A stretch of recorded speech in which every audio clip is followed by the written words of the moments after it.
get the mask, and when you open up the key, when you get all the mask in DC in the regular in the first expansion in the first game, or the first, the initial game, you get a splinter. You get a splinter shield, which is a AR whatever.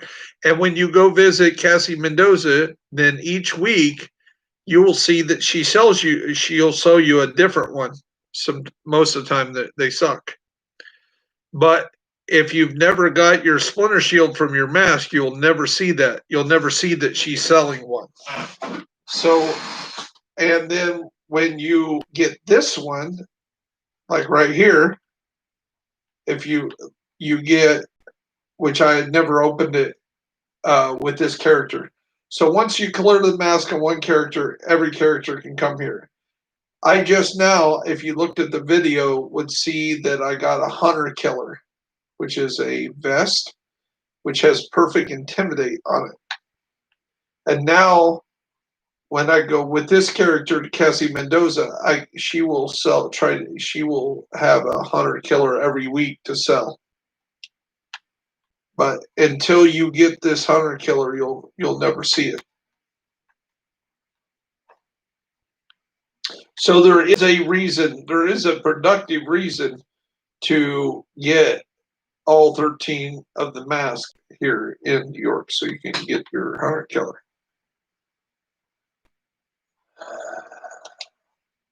So let's see what time it is, and that depends on how we go. So which mask do you guys have? And we need to go. Who doesn't have any mask in the expansion? Okay, so somebody that doesn't have any, go to your world and invite us.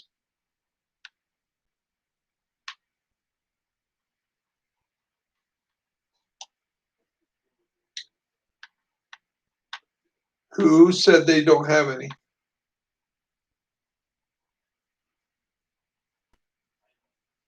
Okay, you go to your world. You go to your world and invite us to your world, and we'll play on your map.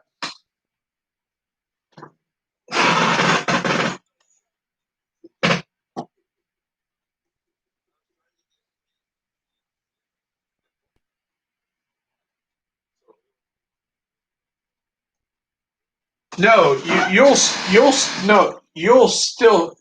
get the mask, but if you already have the mask, you can't start it.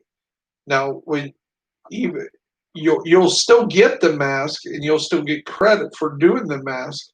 It's just if I won't be able to initiate any of the mask on this world.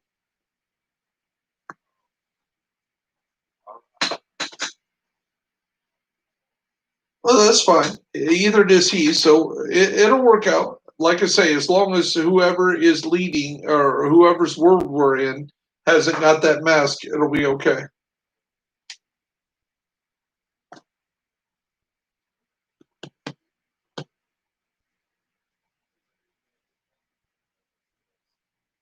Okay.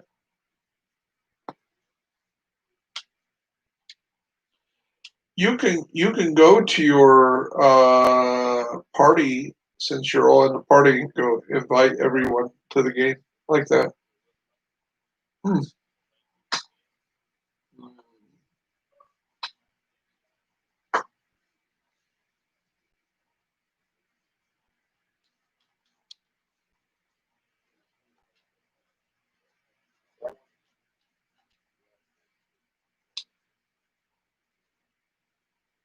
Oh, it's almost nighttime, so let's cut over to New York.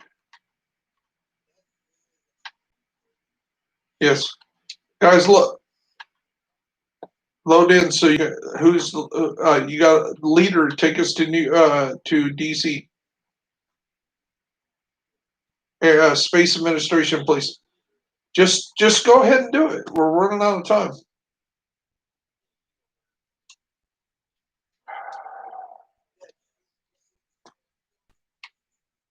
No, I'm going to go after the camo mask first. Ready up. Everybody ready up.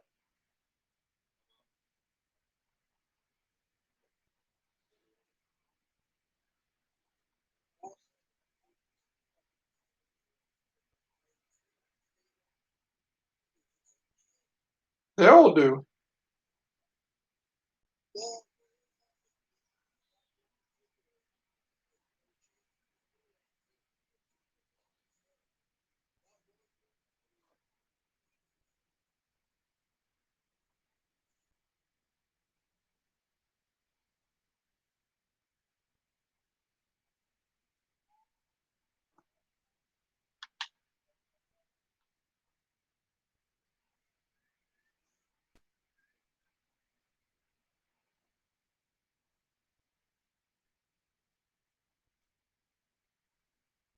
Come on.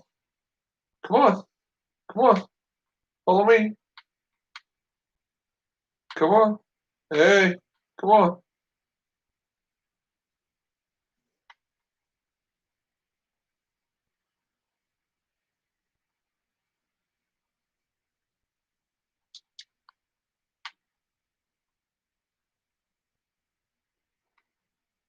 Hey, I thought you said you haven't done these masks.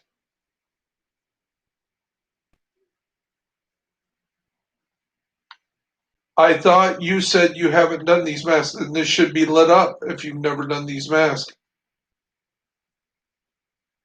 This wall thing should be lit up. Damn it.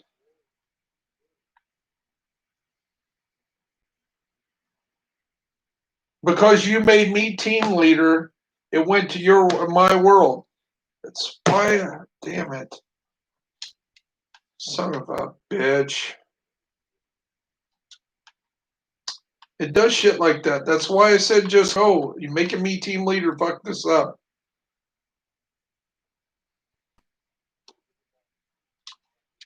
You gotta go to your world and invite us to your world. And we're running out of time. Somebody go to their room and invite us to their world. And do not make me a leader.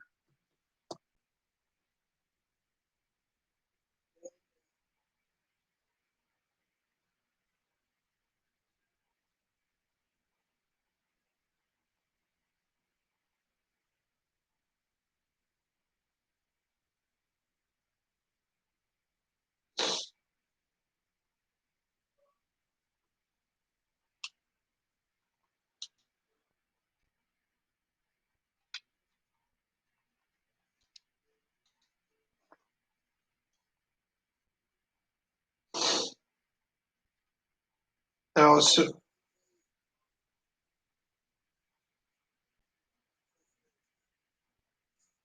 you can go to the clan and find them. Oh, okay.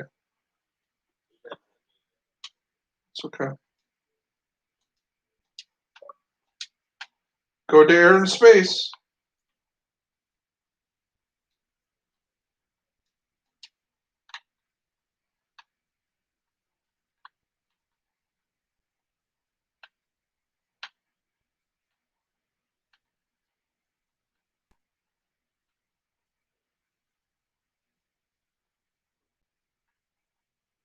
Come on, let's run.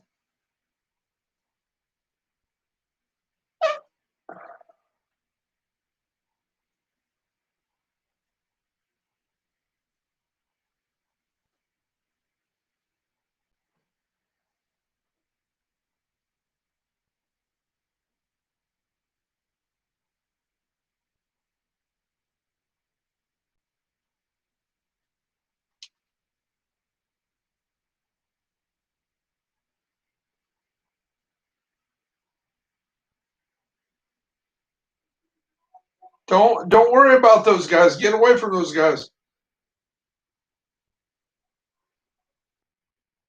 Shit.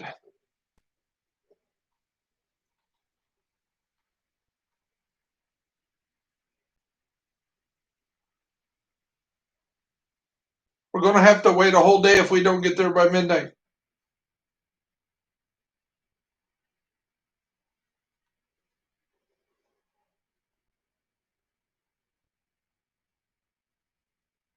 Run away from those guys.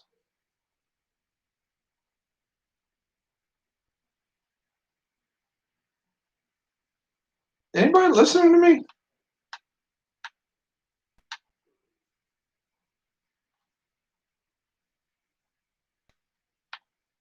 Okay.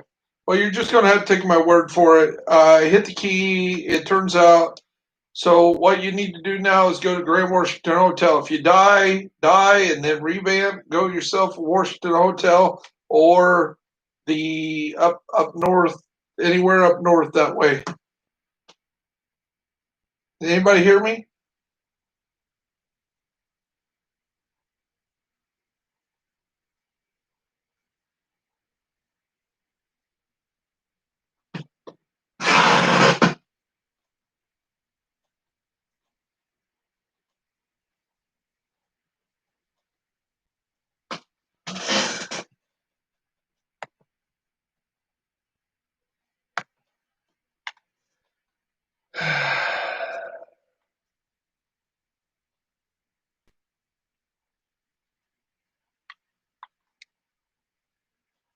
Who are we missing?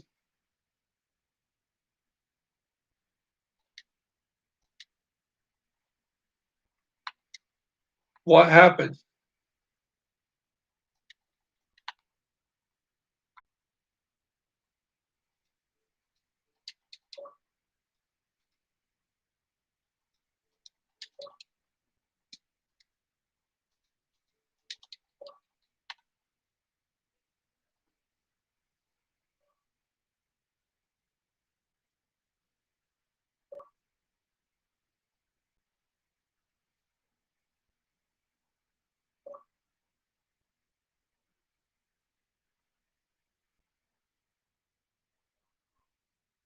You need to run, not engage anybody. You need to run past them.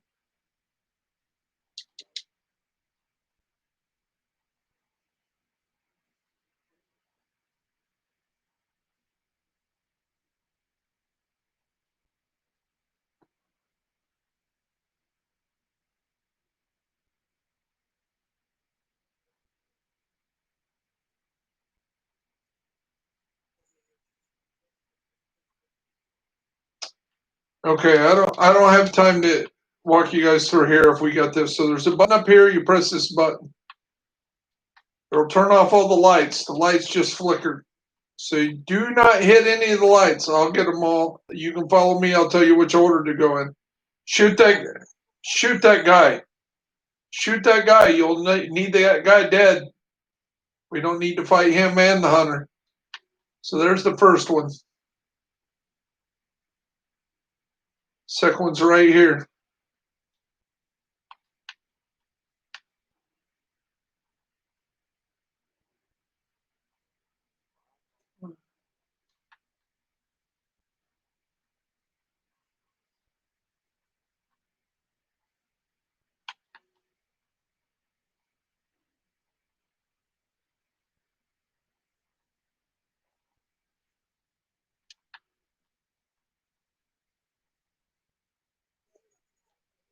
Because I hit it, don't hit any of the lights.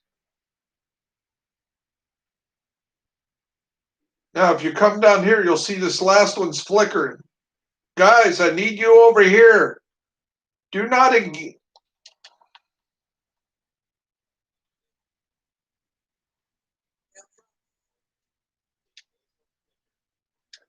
Right. I need you over here before we run out of time because as soon as the dawn comes, he'll disappear. So you guys need to be over here ready to fight him. Heal up. Get yourself healed up and get ready to fight a hunter.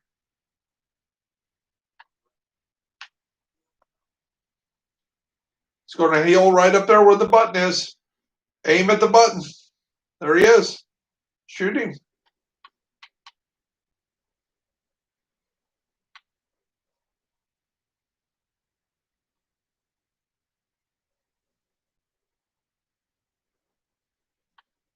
There you go. Go get your mask.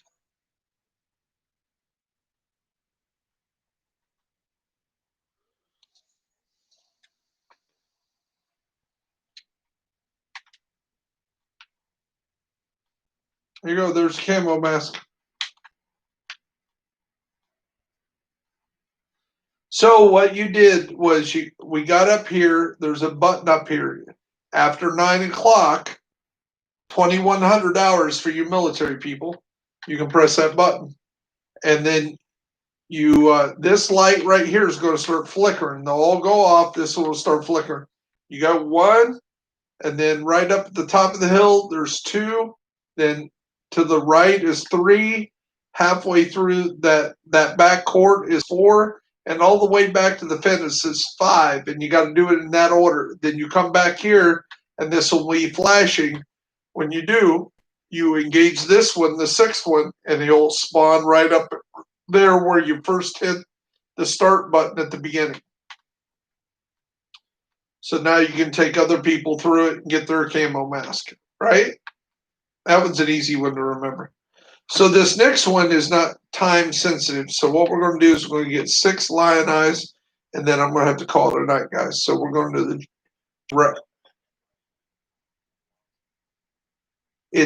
it's okay. We'll get it again.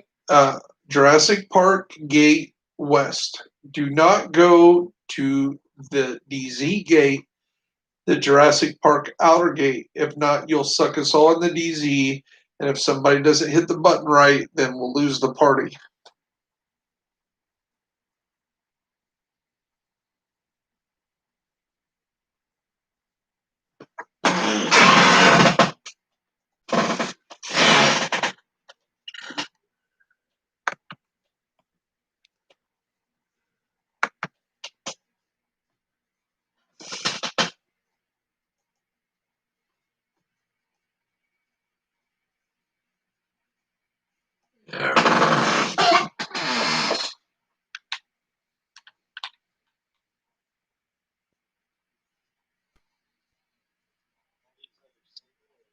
This one's single, yes.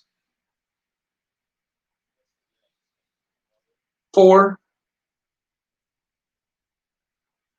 That one takes a long time to prep because you got to shoot 6 of the 12 targets between the hours of 5 o'clock in the evening or 7 o'clock in the evening to 5 o'clock in the morning, and then you got to hit the other 8 between 7 o'clock in the morning and 5 o'clock in the evening. And then you have to show up in the park at noon or somewhere around that time, and then the 4 will spawn in the little park there. And there's different high rises, and there's a target on each building that you have to shoot. Some of them are really hard to find.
Okay.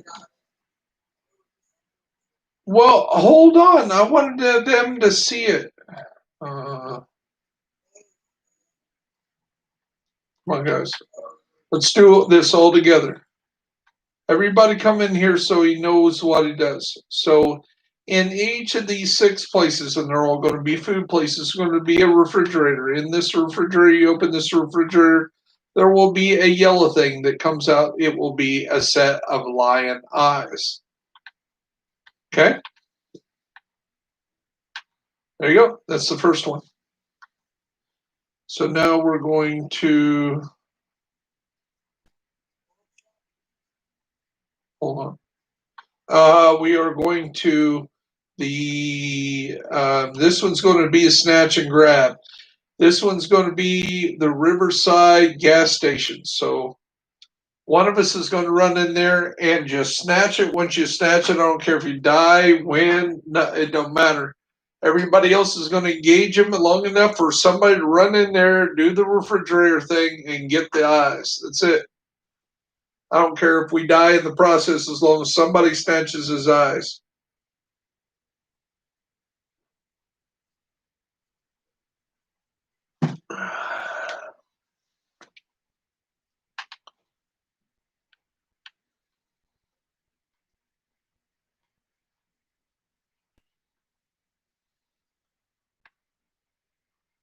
And by the way, for anybody following, if you ever want to run a little quicker, just pull out your weapon or pull out your handgun. You'll run faster.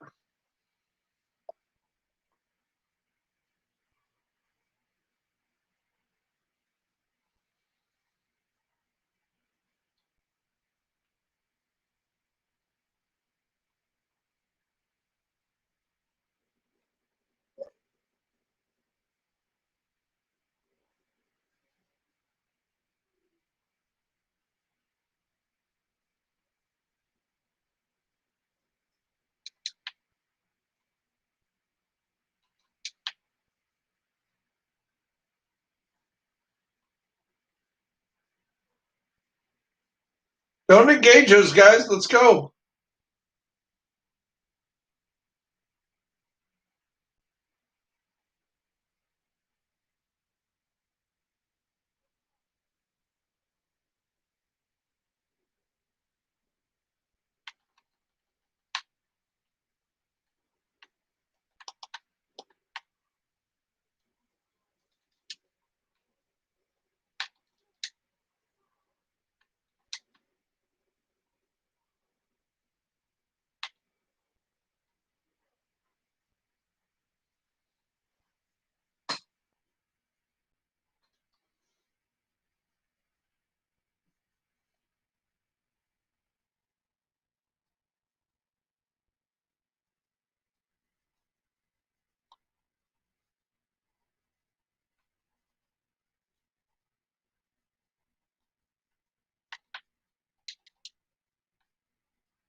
Who's got something else marked on the map? Who else marked something on the map?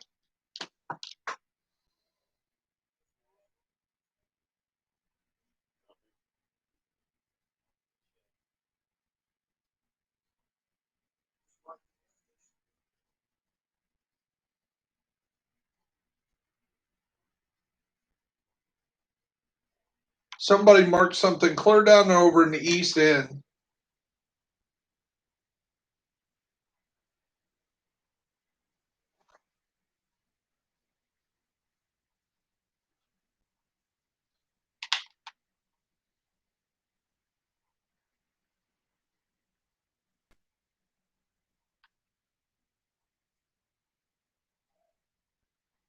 Is that the donut shop that you marked, maybe?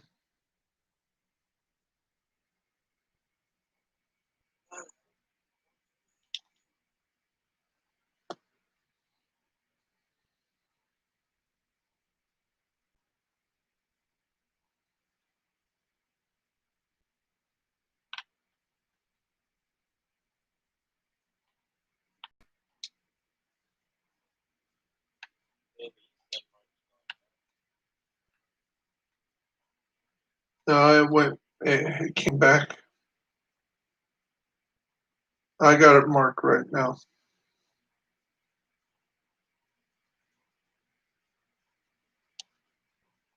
Riverside gas station is where we want to go.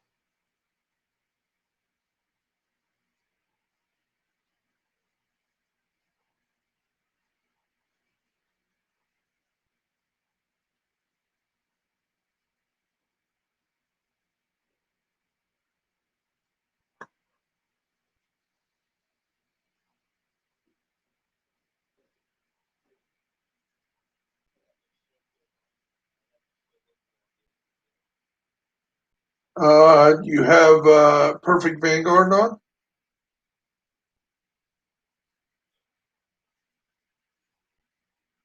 What kind of team player are you to have a shield build and not have Perfect Vanguard on?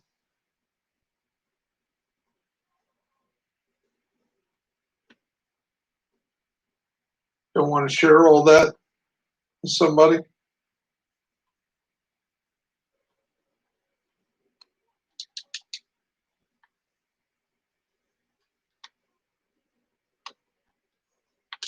Okay, you can die.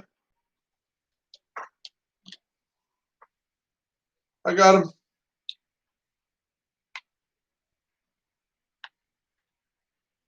Go to the White House.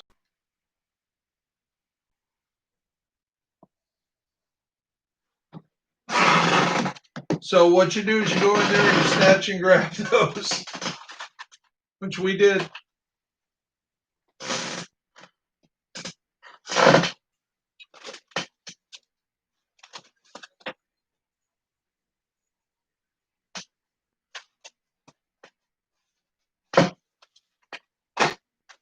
This is going to be my last one. I got to drive real early in the morning, guys. So you do whatever you want to do for whatever other mask you want to run. That's on you. Yeah, I got to get up at 3 o'clock in the morning, 2 o'clock in the morning. I got to go to Piqua, Iowa, or Ohio.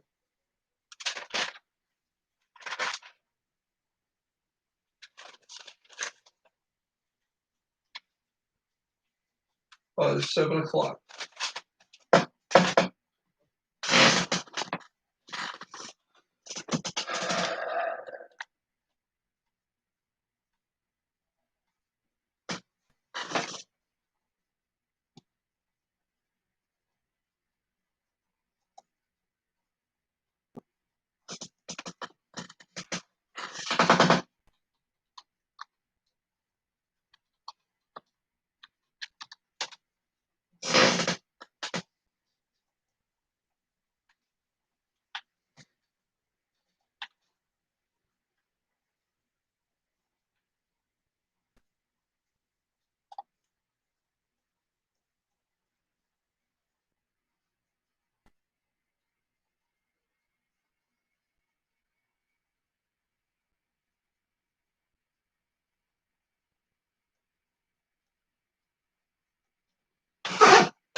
You guys with me?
one the NPCs did.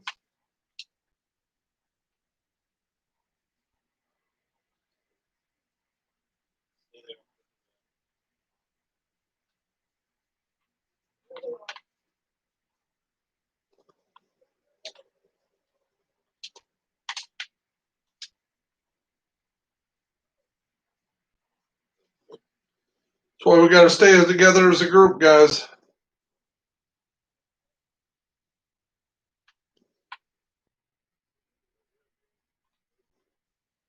Yeah, that's why you got to be closer to me. If you're not very close, you're going to get the hell beat out of you because you're not close. You're going to be run through them after they're already stirred up.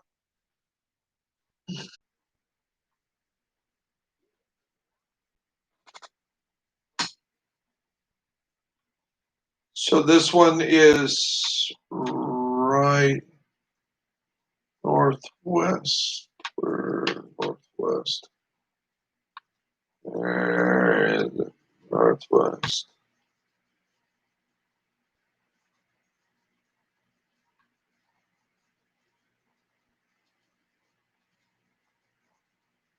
Thirteenth Street, 13th Northwest. This one right here.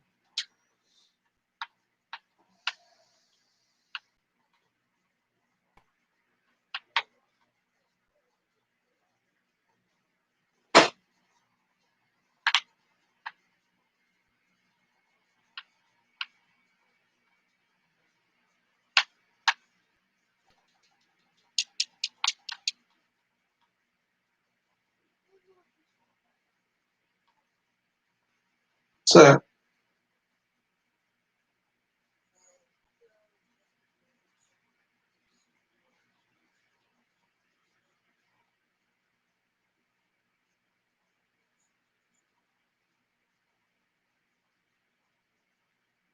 I think we've lost half of them already. We have.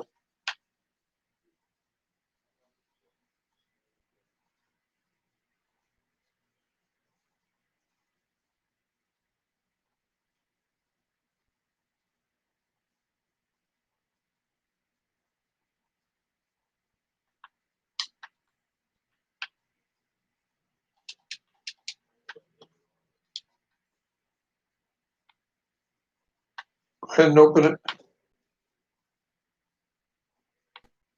Up the key. Pick it up. There you go. Okay. And the fifth one is Noodles in Judicial Square. So we want to leave Constitutional Park at the last because it's real close to the eyes. So we want to go. We all got to travel together this time. We're going to go to.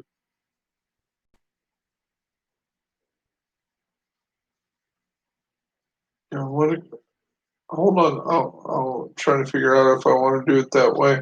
No, we can go to here. We can go to Hotel Infantry and Infirmary.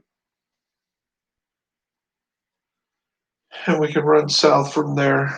And what we're going to do is we're going to run down to that big building that's about a block and a half northeast of the backside of the arena on 5th Street, 5th Northwest.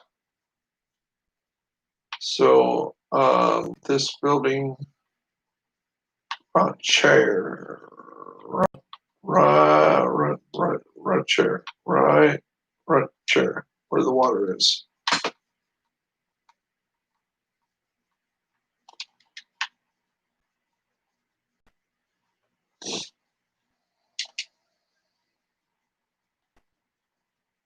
So the other week I let my grandson play because he was I was gonna let him stream, and he couldn't stream on his Google account because he's too young. So I had to let him stream on mine as I watched, make sure he didn't do something to lose all my accounts. Anyway, he wanted to play PUBG, but there was a big update that we had to wait for it to unload, so it was going to take like 45 minutes or something crazy. So he said, "Well, I'll play Division like you and Dad." So I jumped him on Division. I got him to start his own account, and before he ever got to DC, he ended up getting 2 achievements. The first car he come running past, he did the Starsky and Starsky and Hutch slide across the fender, and ended up getting his first achievement before he ever got to the White House. And I didn't prompt him to do it. He just accidentally did it. And I'm like,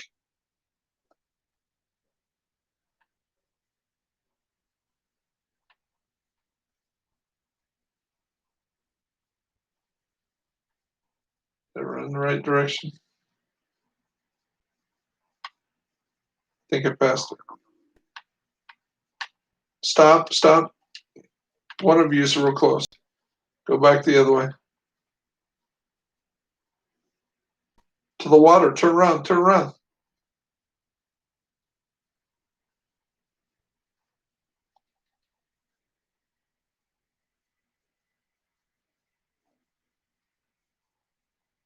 There it is. Should be right in here somewhere. Don't tell me we got to fight with all those guys.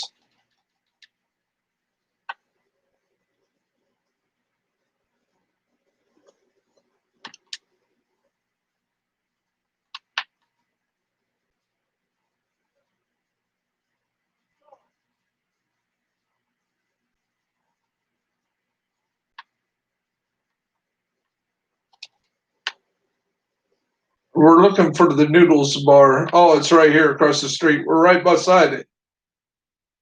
I'm on the wrong side of the street. So who hasn't seen these eyes yet?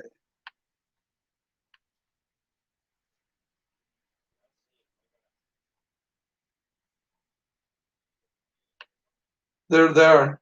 See, they're there. They're there. See it?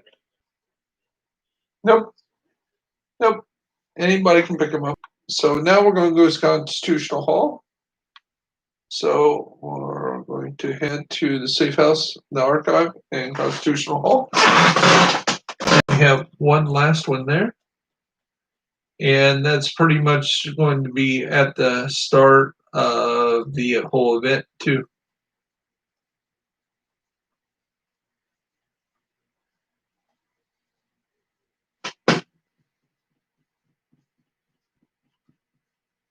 Now, the good thing about this hunter, you can do this any time of the day.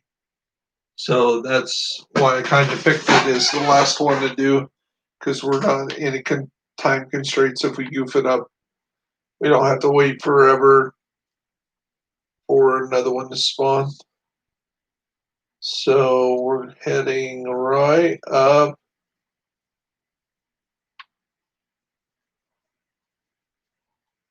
Right in. I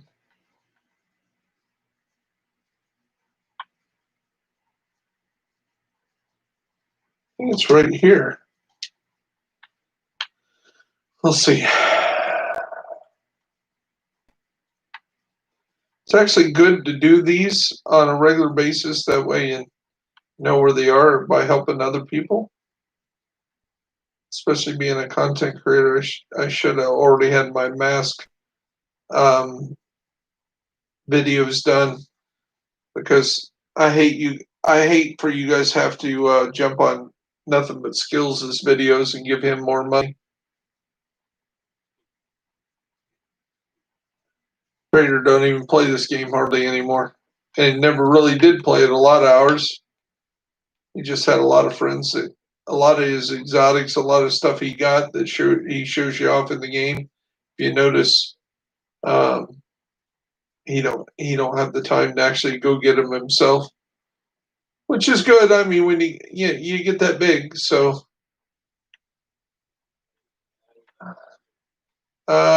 don't we go? Didn't have something to do with the rainbow people down there? We have to go in here to see the gay couple.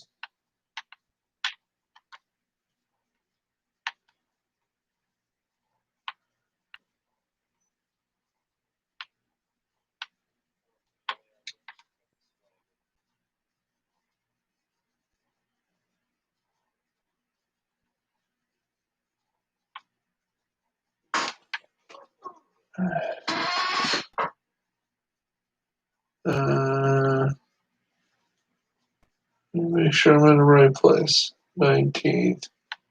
Yeah, it's somewhere in here. We gotta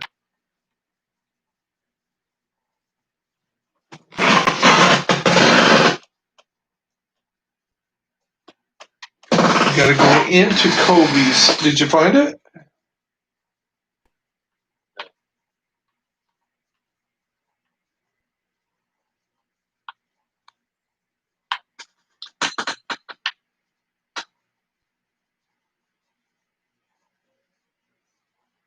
Let's go back in the street.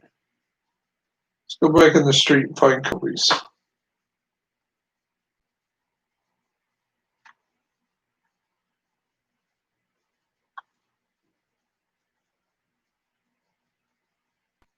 It's over on the other side of that. It's around the block. Who's right here? Aha. Awesome. There you go. So there's your refrigerator. There you go. Okay, so now we're going to go to the park, which is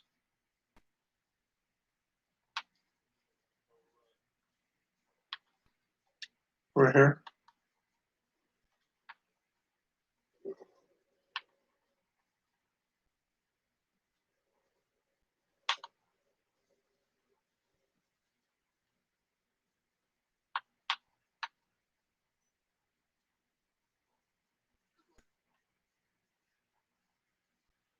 Make sure I'm running in the right direction.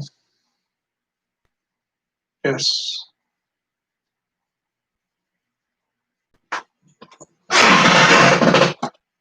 Yeah, yeah. It is. It's over here. It's in this place.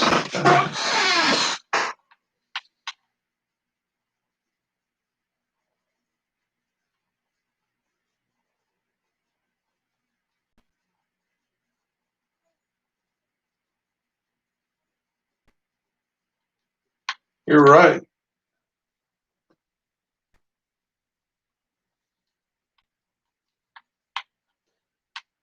So I left the Discord. I left Clint Flair Warriors Discord. There was just too much wrestling worship going on there.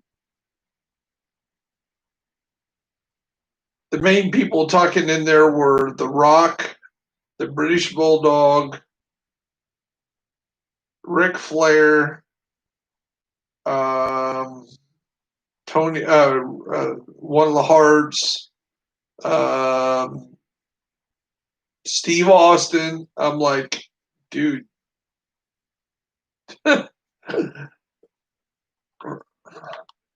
All their names are named after wrestlers, and they're in there chatting. And I said something. I was like, "Oh God, guys, I understand. The problem is, I really don't. I don't like glorifying wrestling. My grandfather went to school with a guy named Dick the Bruiser, and we watched Dick at the end of his. Do you know who Dick the Bruiser is? Are you that old? Okay, well, okay, so Dick the Bruiser was in Midwestern wrestling when it was a regional thing. He was the big star back in the 50s and 60s, and his cousin was a Crusher. So the Crusher and the Bruiser were kind of like Kane and the Undertaker. Okay, we have a shot. I turn around.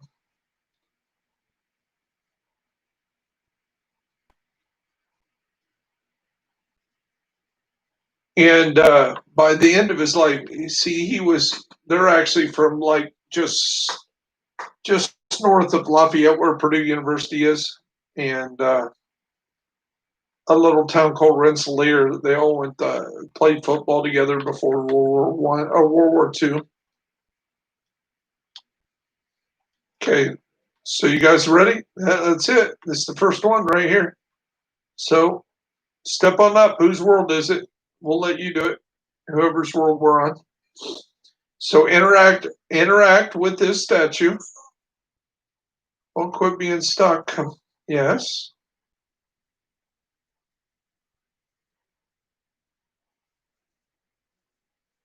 Okay, now he's pointing you to the next statue.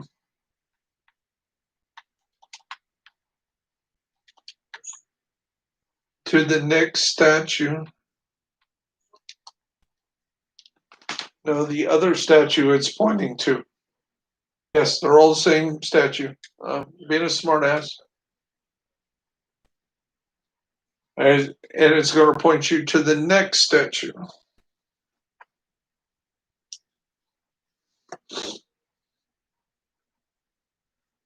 It's going to be up on the steps slightly to your left.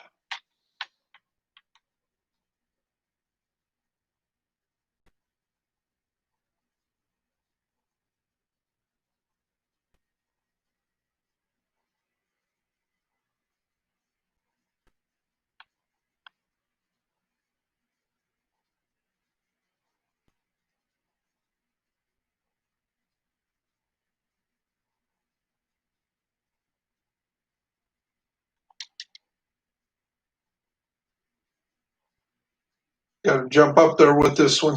You got to jump up on the rail with this one.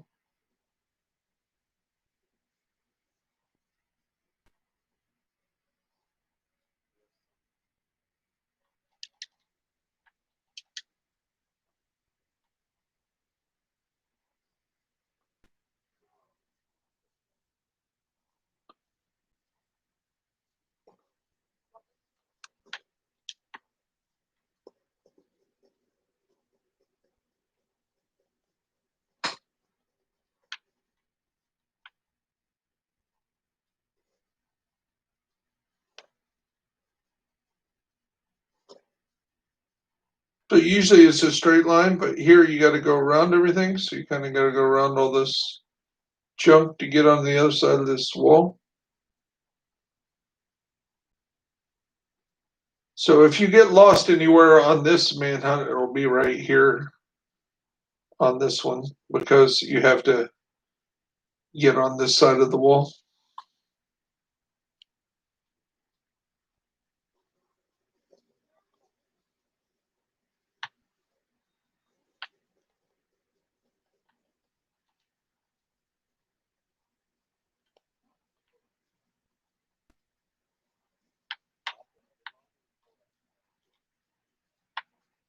Hey, remember to call that couch place tomorrow.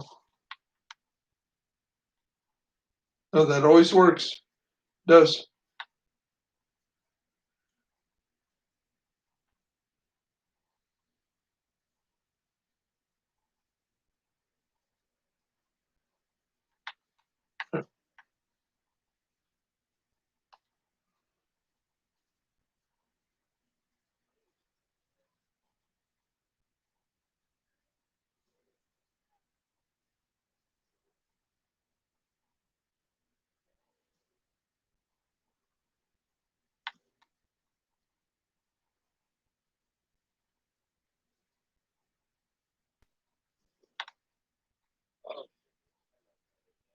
Yeah, there's a checkpoint there. Stay on the left side.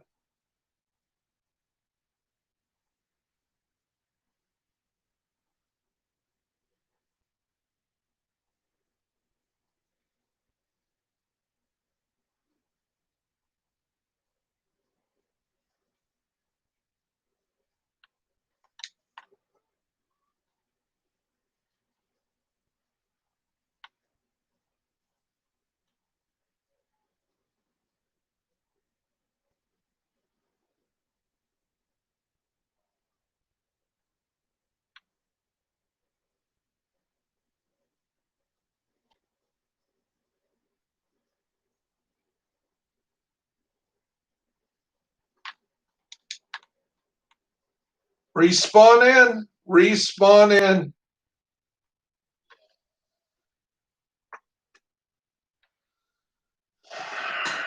Too late.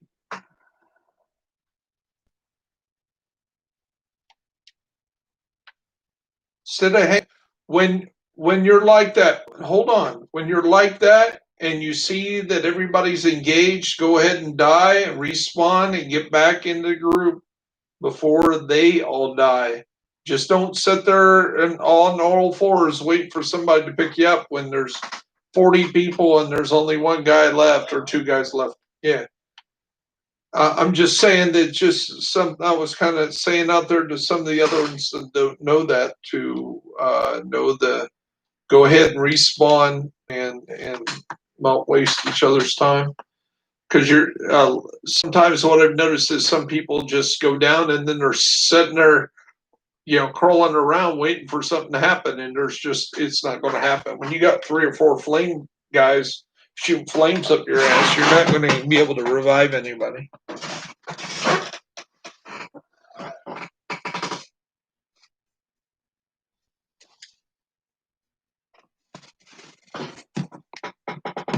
I think we're still okay, but I'm not sure.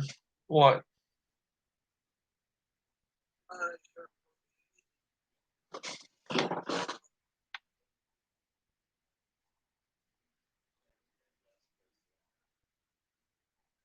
Why do you have no health, Greg?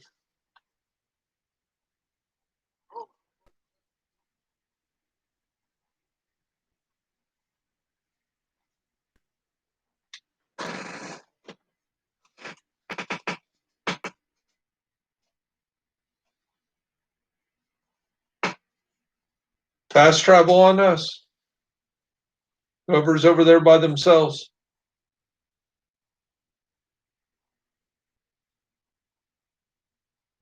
Who's that on Virginia Street that needs to fast travel to the rest of the group? There you go.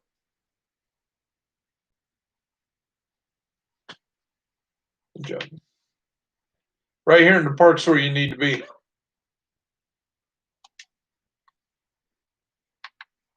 Hey guys.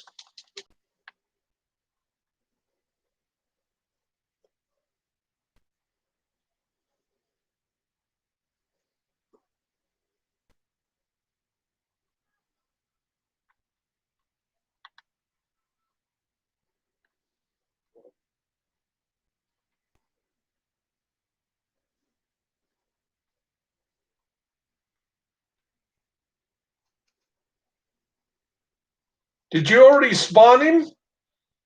What did you do? Well, shit, we weren't ready for that. He's on the phone. He ain't even playing. Shit, come on, guys.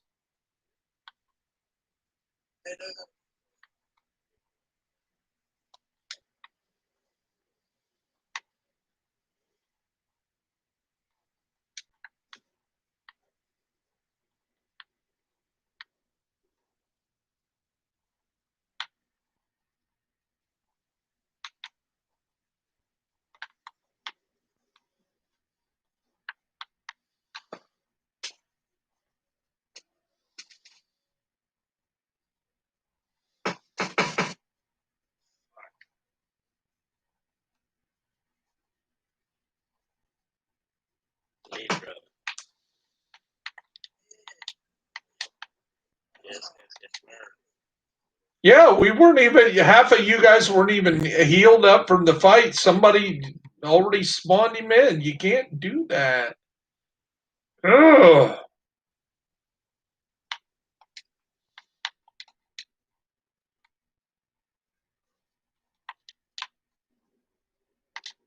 Son of a bitch.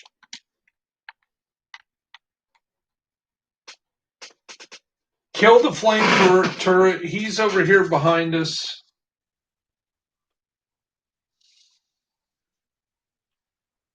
Now we lost it. Now you got to do it all over again.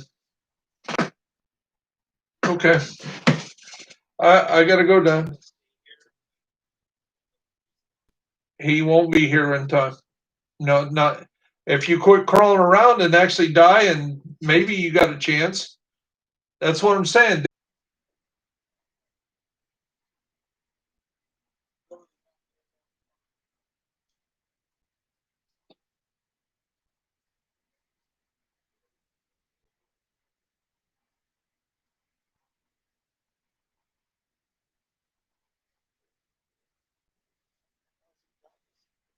respawn, and come back.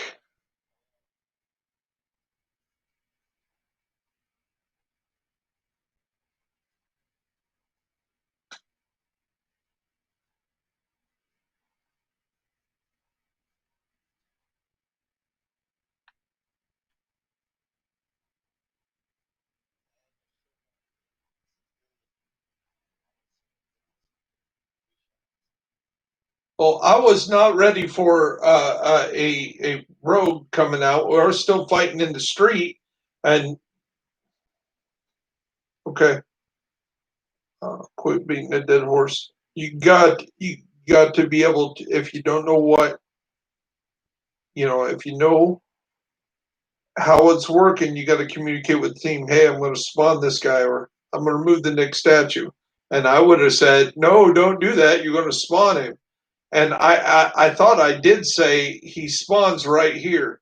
So kind of thought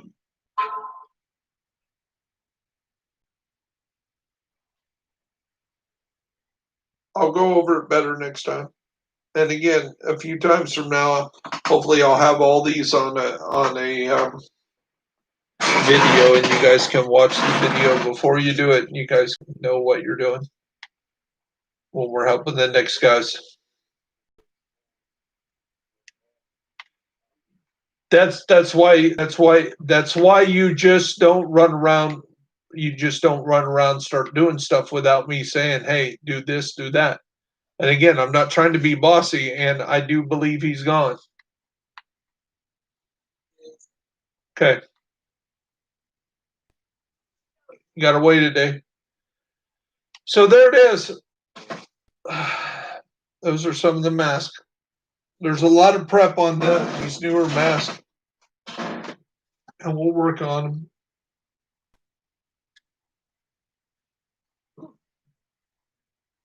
Sorry that I have to job it in more. Well, that don't help either. No. If you're going to do these rogues, I mean, because we don't need the rest of have to fight harder with the rest of the world than we do. So, yeah. Have a nice night, guys. And I'm also going to lead by example. When you're in the group and leaving for the night, please log out of the group. Leave the group first, so the people don't have to vote your dead body out of the group. It's kind of annoying. Just one of those courtesy things. It helps the team, especially if they need to get somebody in the group. They don't need to wait 2 minutes to vote you out because you didn't leave the group.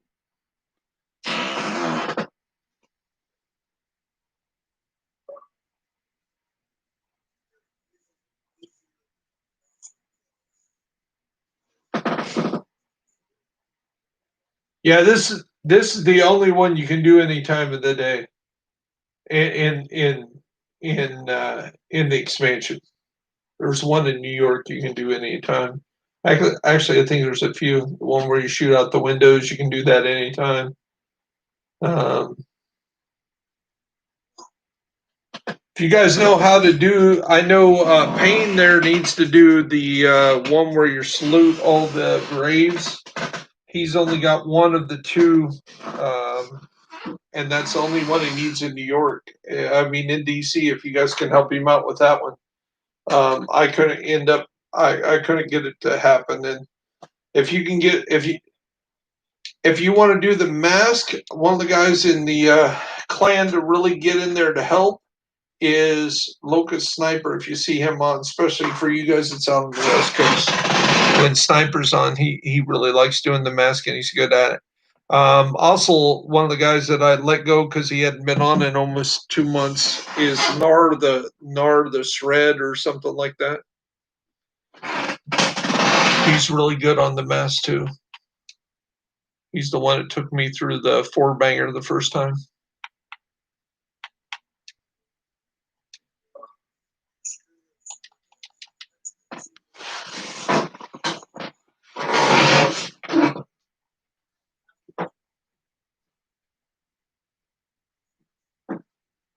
Oh no, I'm talking about the foreign expansion. And no, that's the most difficult one. You have to shoot 12 targets and 6 of them at one hour.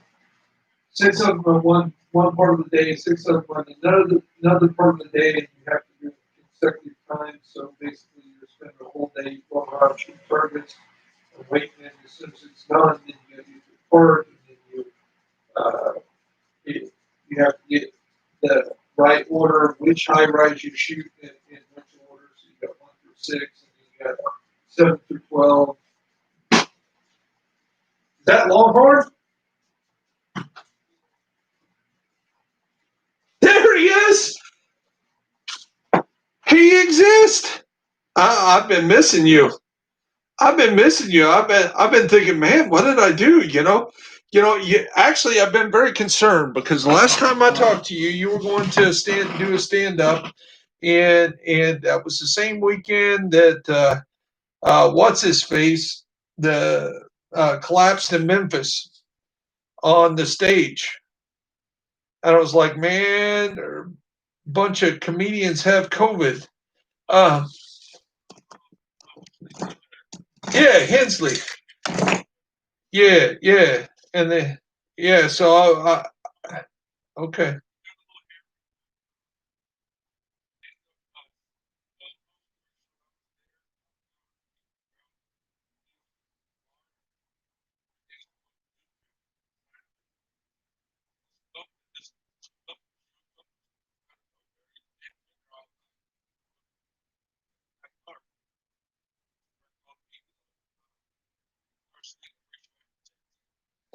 Oh,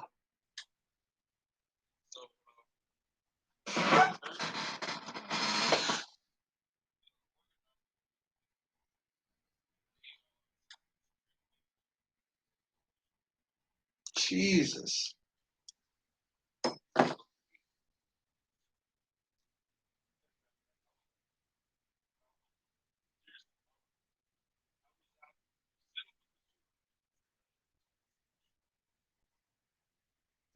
Yeah, that sounds like Mark Twain country if I ever heard it.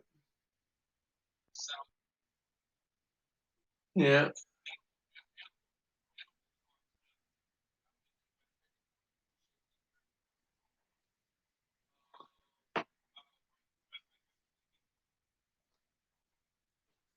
May have to jump in the car and come be your bodyguard for the weekend. No, I was actually going to when it looked like the Redskins were actually going to really be called the Red Tails. I was going to do a big video on the Redskins and Red Tails and the two General Davises, and then I was going to say why it was even associated with Division Two, because we have a descendant of the great General Davises in my very clan, and great guy, good comedian. Check him out. So yeah, you you know some of the other clanmates and Don Zilla, which is a guy that runs with us a lot. So uh, it's kind of paying and Greg Murder. They're both in our clan. This is Longhorn the comedian. If you guys didn't know, he is. So his we met talking about the military, and I started talking about being stationed in DC, and he said something, and he said he was a comedian and did a lot of veteran stuff. And anyway, we started talking about this, and somehow we got on the conversation of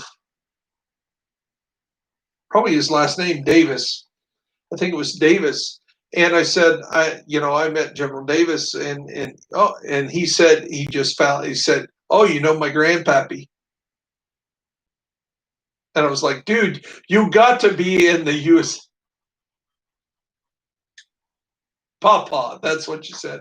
There you go. So So I convinced if anybody needed to be in the U.S. Army infantry, it was the first black general's great grandson and the Tuskegee Airmen's commander's grandson. So if you know anything about history, the Red Tails were a fighter battalion that were almost never got to fly because they said that the blacks didn't have the mentality to understand the intricate and complicated machinery of a fighter, let alone be a pilot. And General Davis got the bug when his dad was head of the Buffalo Soldiers at a place called Bolling Air Force Base, of all places, where I was stationed years later, and actually met General Davis at Bolling Air Force Base back in 1990. And we had a big conversation about it. We've been talking ever since then. So, yeah, I would love it. I would be honored. I would be honored. Honored. I seen it. I seen you. I seen you. You and Cleric, man. I got to disown both of you.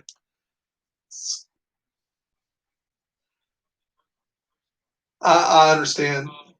I understand. And the way this game's going, we may all have to do that, including me.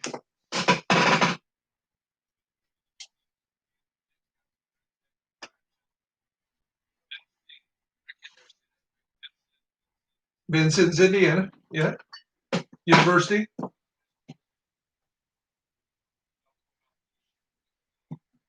You you definitely got to let me know when that is.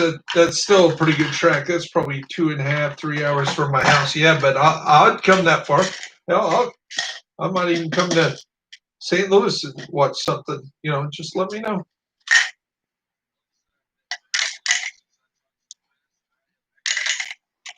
Awesome.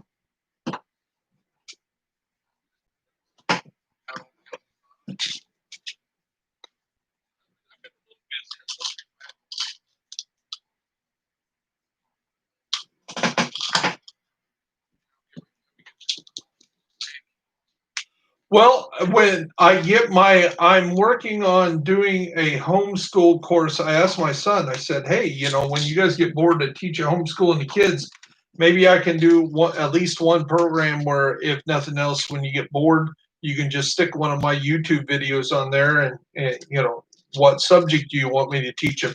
He goes, you pick it. I said, do you want me to teach them Latin? He goes, sure, Dad, you can teach them Latin. And I was like, well, I could do that. And I said, but seriously, what do you want me to teach him? He goes, you're really good at history, Dad. He said, how about some history? And I said, well, you won't want me to teach North American history because I ain't going to teach that anybody discovered friggin' America. You can't discover somewhere when you get off the ship and say, hey, how you doing? Somebody was already here. So the first section of my history, the history of North America, would be, the Native Americans, and then some of the, Europeans, how they thought they got here. We can go over that a little bit, but then, I'll cover up the history up to uh, pre-Civil War. Because hell, Civil War is almost a few history classes in its own just to cover Civil War and at that time. And then we'd have to get into the military history, which would be your family, because they're all in that.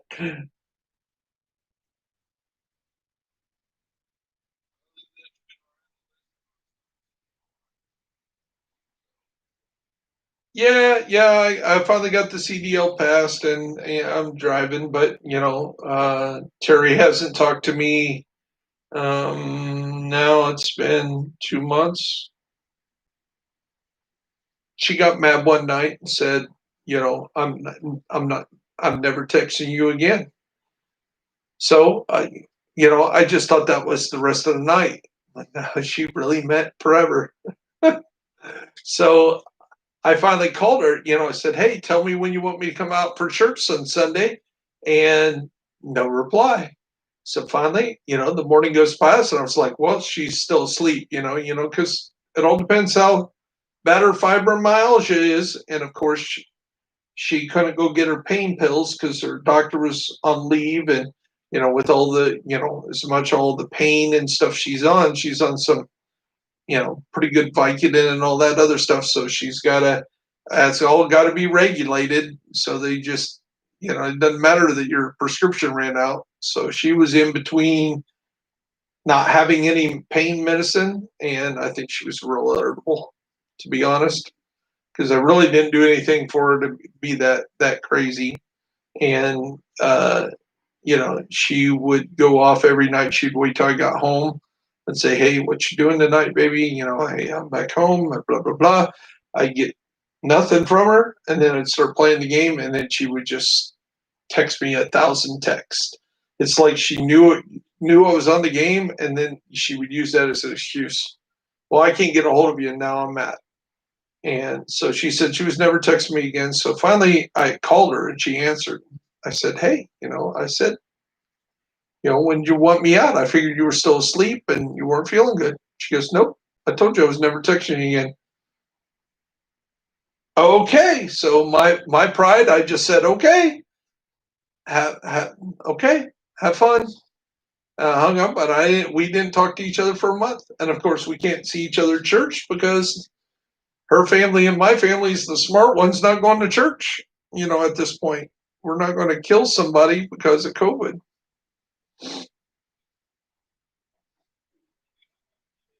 What's that?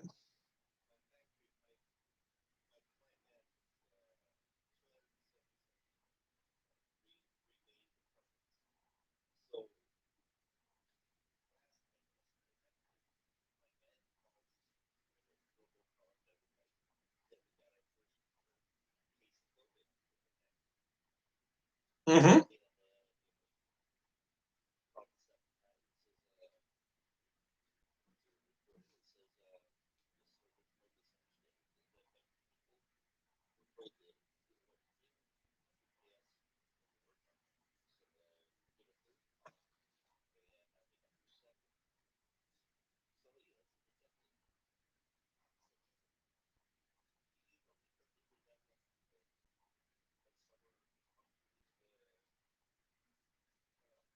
Vacation,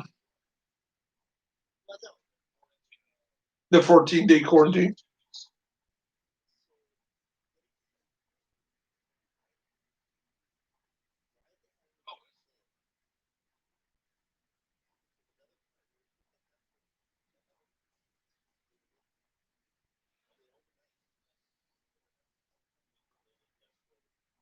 Right, right. Because you because this is unprecedented and people don't know how to do it, and the businessmen of the world know how to make money, and they don't know how to fight the pandemic.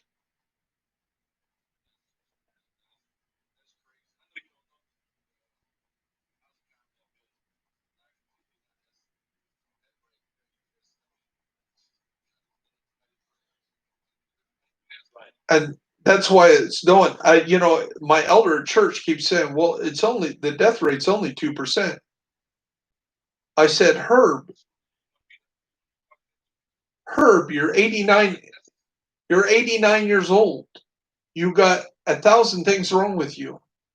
I'm 55 and one of the youngest one in the congregation, and I have pretty much have diabetes or fighting it every day to not be a diabetic, or I guess I'm diabetic, but I'm not bad diabetic, but yeah, I'm on Januvia and all the other stuff. So anyway, that would be a death sentence for me to get something like that. Plus, I'm 320 pounds. Plus, I'm 55 years old.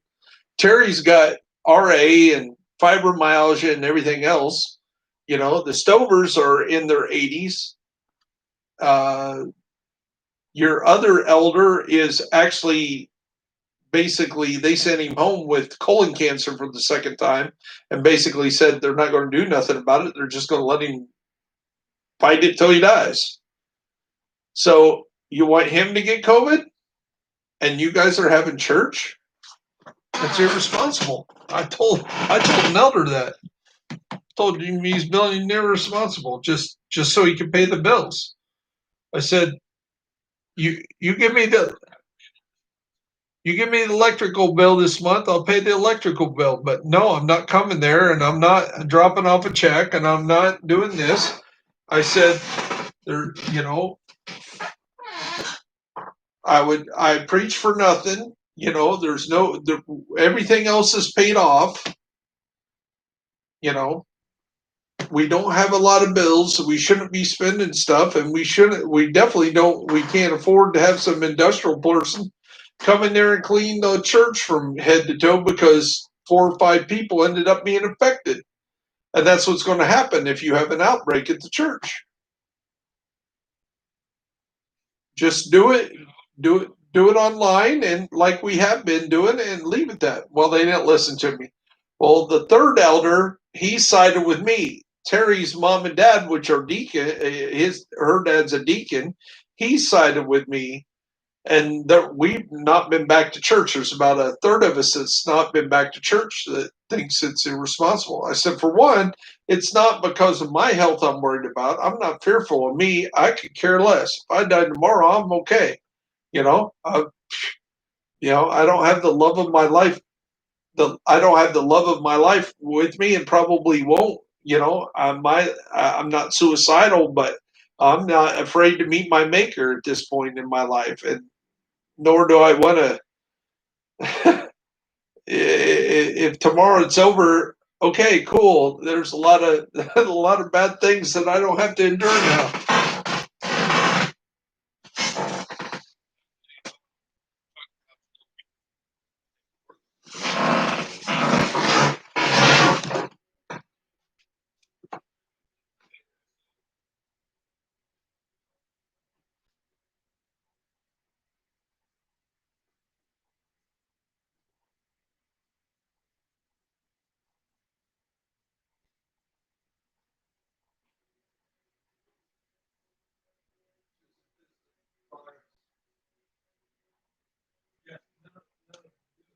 And now they're saying the valves are supposed to be better than the regular ones.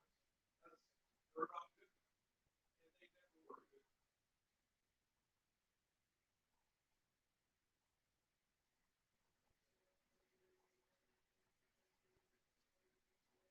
were good. So when I go into the truck stop and half the people aren't wearing the mask, they could have been anywhere else in the country a day or two ago. They come in and they cough, and that cloud lingers there.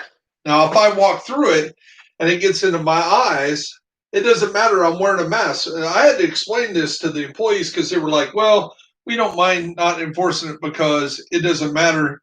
They're just going to make themselves sick. They'll catch it. I go, no, the mask is for you to not get them infected. So if they're infected, they're affecting all you. But I'm wearing a mask. I said that the biggest place you can get it is in your eyes.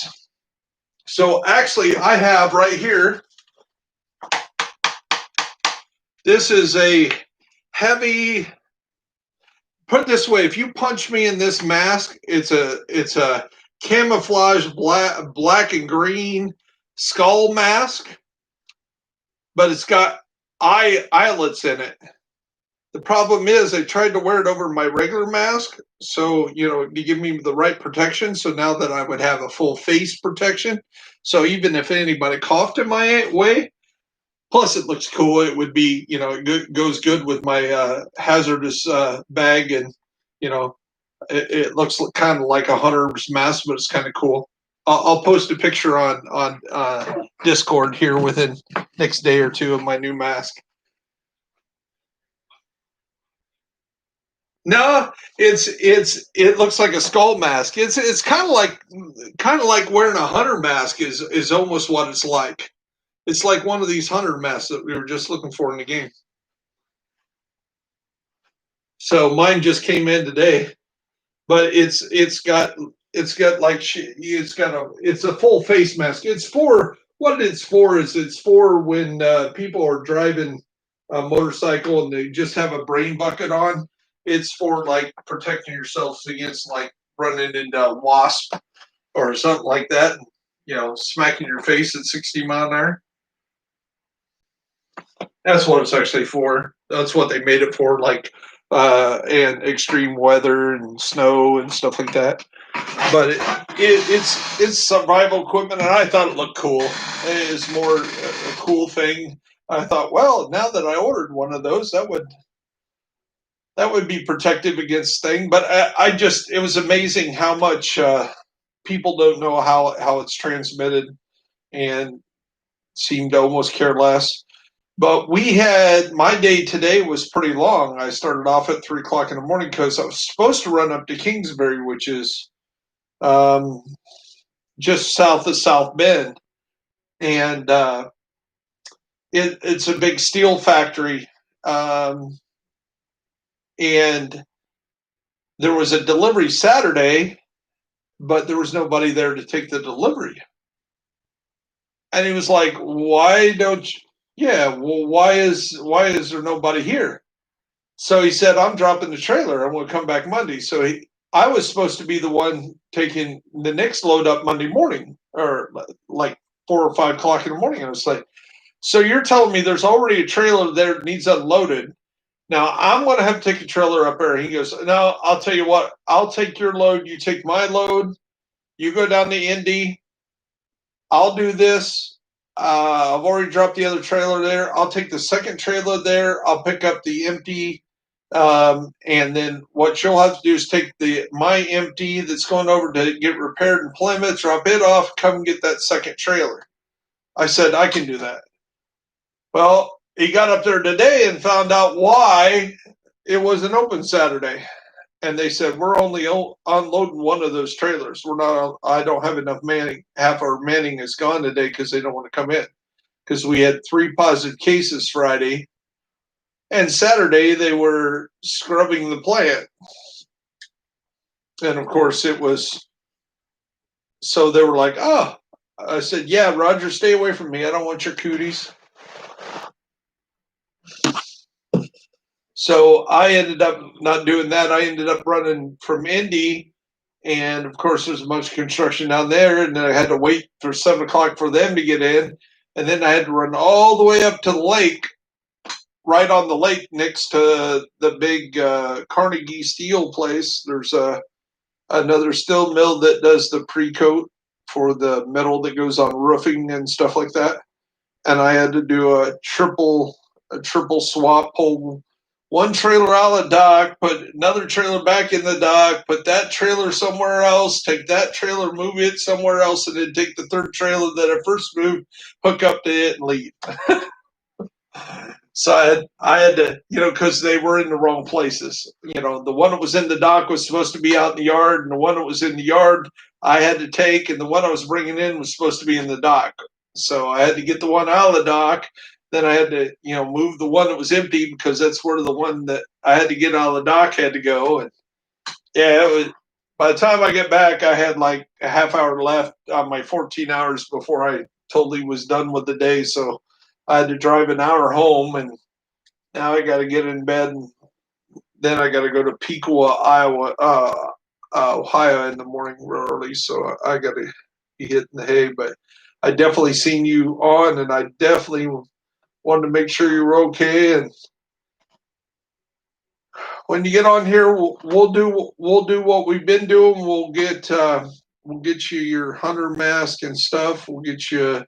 It looks like you've been running pretty good missions and stuff. So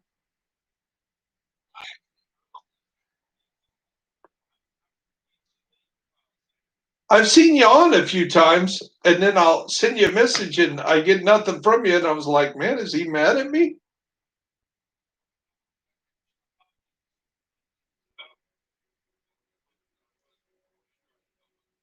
They nerfed. They actually secretly nerfed everything. Is what they did Saturday.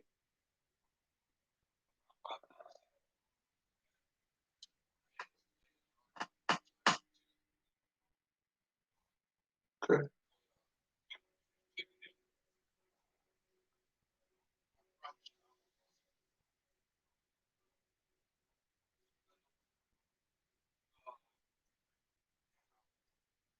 Yeah,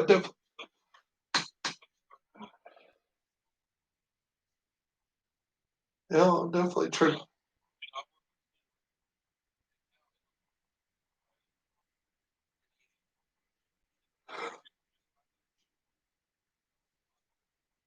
Yeah.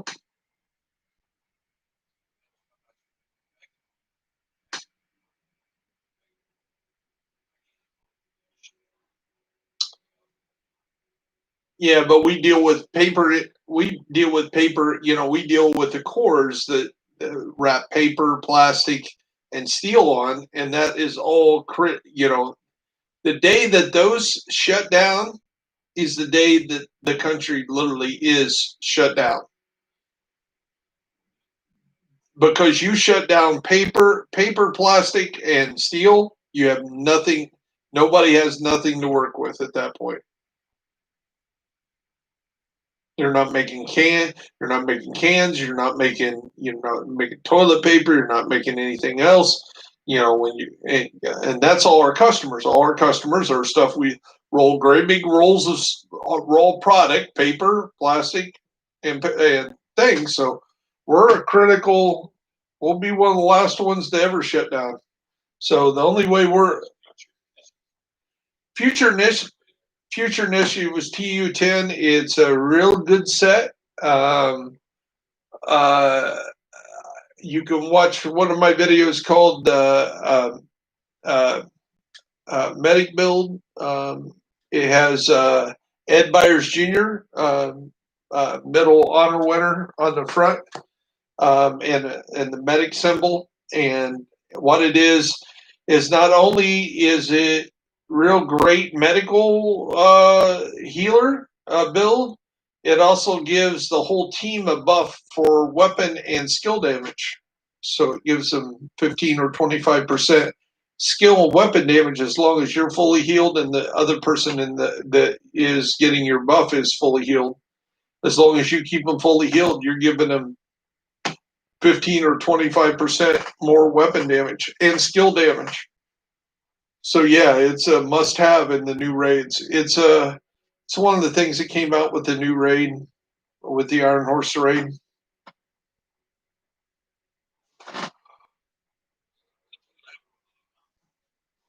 Yeah, I know. Yeah, it's been a while. Well, yeah, I need to catch some sleep. It's going to be a short. It's going to be a shorter day, but it's going to be an early day. I just got a. It's about a 2.5, 3 hour run over to Pequot and back. It's just not the. It's not a super highway to get over there. Back roads, small Ohio roads.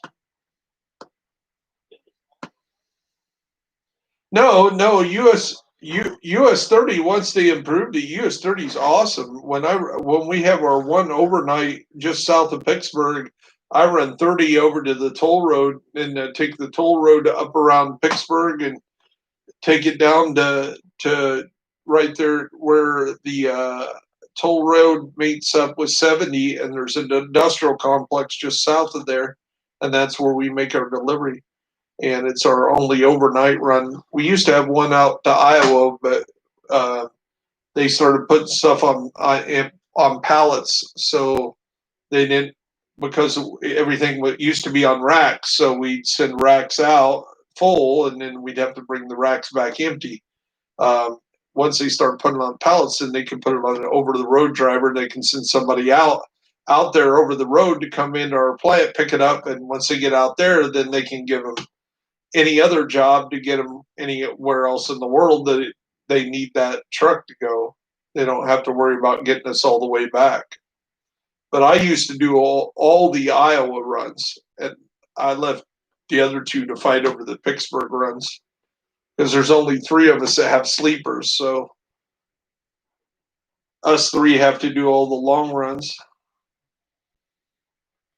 But yeah, it's today was one of those days. To be honest, Longhorn, it was tough. I did. I my pride kept me from calling her for a long time, and now, of course, she's either not taking my calls or it goes straight to voicemail or I don't think she has a new boyfriend or nothing, but yeah, she's totally cut me out.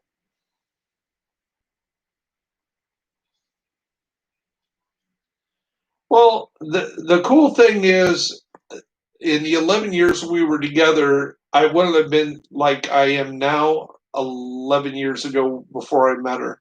I would have been either stalker boy or, ready to jump off a cliff or, angry at the world, some kind of emotional trauma. But now, at first, actually, I was relieved, to be honest, because she's got a lot of drama, man. Between all the things that she goes through, with all the pain she lives with every day, and her parents being big in the church, and her mom getting up in my face and think you're ever going to get married, you're crazy. The thing that she pulled when Terry had her surgery for her broken arm, and her mom wouldn't even let me be back there. And yeah, there's a lot of drama there, and I was like, if this is over, at least I don't have to deal with that, and then all the drama between her son and her daughter and my son was dating, and then the whole thing of that, how that went down. And uh, oh, by the way, I'm a granddad again. Brandon's new wife. Yeah, she wasn't supposed to be pregnant. They basically had to sew her womb shut so she could carry the baby. And I still haven't met Manus. He's about 3 weeks old now. So, but Brandon's actually playing division again. He's the one that started the clan. So he's back to playing. That's actually my real son. And that's the one that made me a grandpa again. But he is definitely done, unless he finds another wife or does something stupid. He is done with grandkids. And last Saturday, I actually was streaming, and it wasn't me. It was my grandson playing division. Yeah, I was sitting here monitoring, but I let him stream, and he wanted to do it with Fortnite, but I don't have Fortnite loaded on my Xbox anymore, and he wanted to play another game, and it was waiting for a big upload, so he just said, "I'll play Division," and then we tried to get him his own account because he's only 11. The YouTube says he's under 13. They wouldn't let him stream, um, or some other way we have to do that. Uh, and I just didn't go through that, so I let him stream on my account under my name. Just hope he didn't do something to get me banned. But yeah, I let him play. He played for about 2.5 hours, and then got bored of it. Wanted to go home to his dad. But, but we had a pretty good time, and then he played some PUBG finally, and then he went back to Division.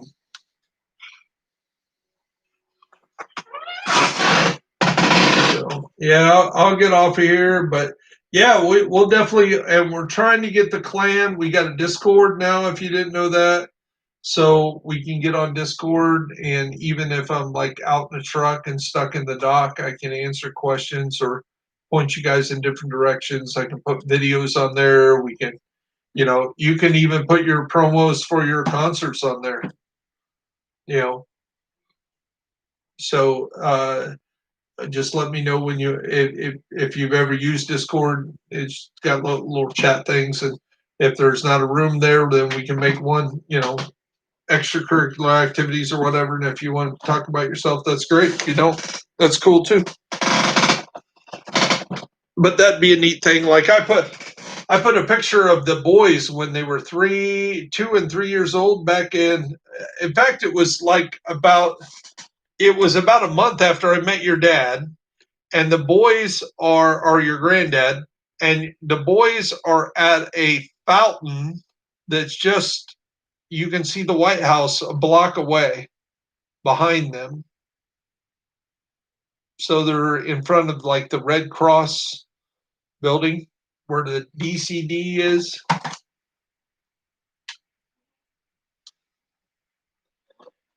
Yeah, it timed out because I wasn't moving anything again.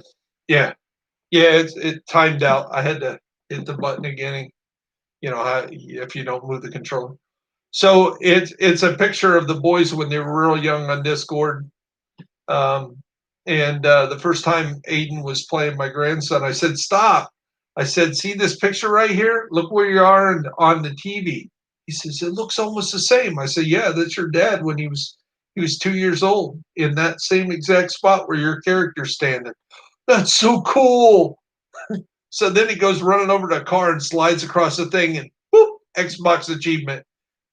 I'm like, you haven't even invaded the White House yet in your character, and you already get your first Xbox achievement. Way to go! So, yeah, I'm glad to hear you're safe, and I'm really sad to hear that you had to have security because people were being jerks. And I'm glad I wasn't really there because I would probably be more offended than you would. You'd be like, people are assholes. They're stupid. Let them be. I'd be like ready to kill somebody. Don't you know his family's? There's people more in this world that probably exist here because of his family than you. You've been fucking be bailing me out of jail, whooping up on some redneck.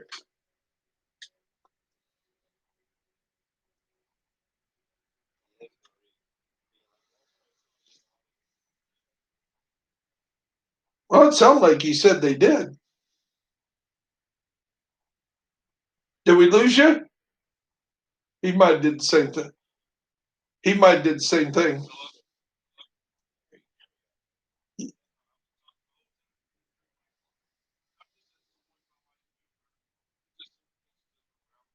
I know. I've watched your stand up, and you said, "Hey, I I'm not that guy."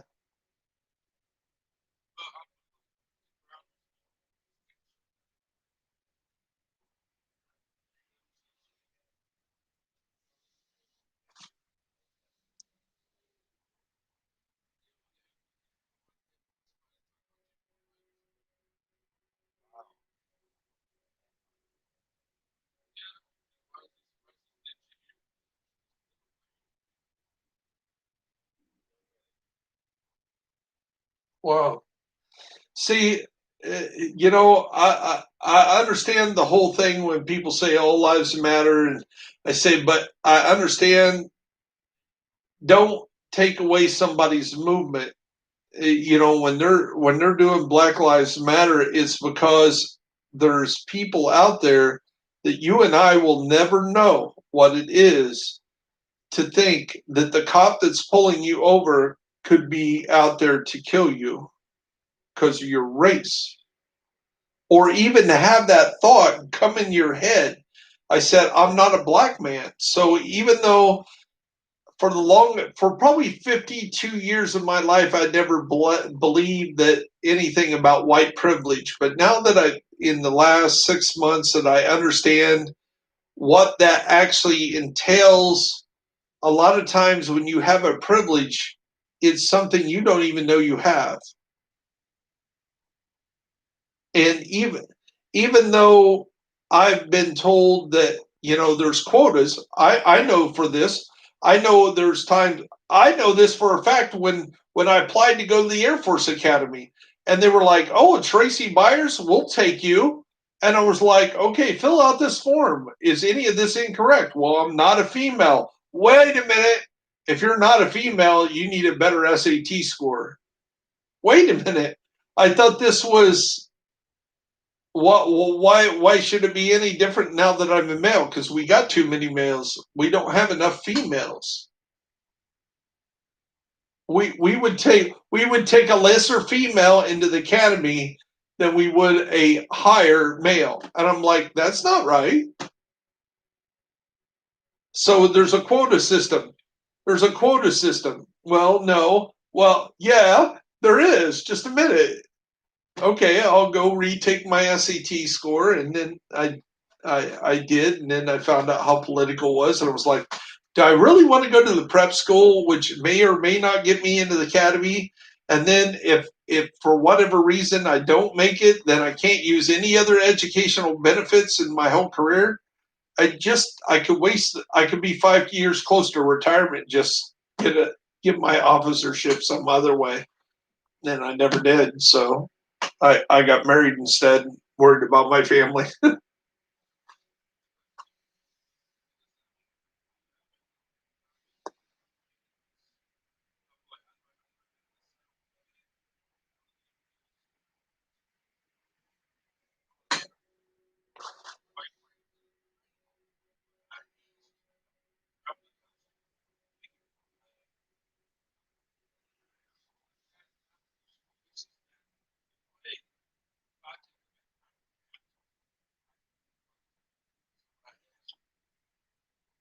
Right.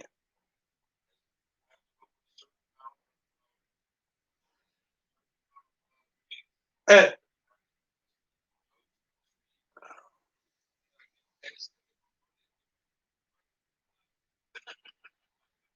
but that's wrong. You know, it's kind of like me talk. It's like me talking about the greatest basketball player ever lived is from Indiana, and it's not Larry Bird. No, it's not Larry Bird.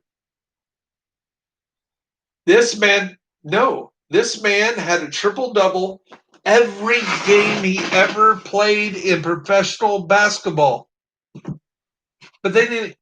Oscar Robinson. Oscar Robinson.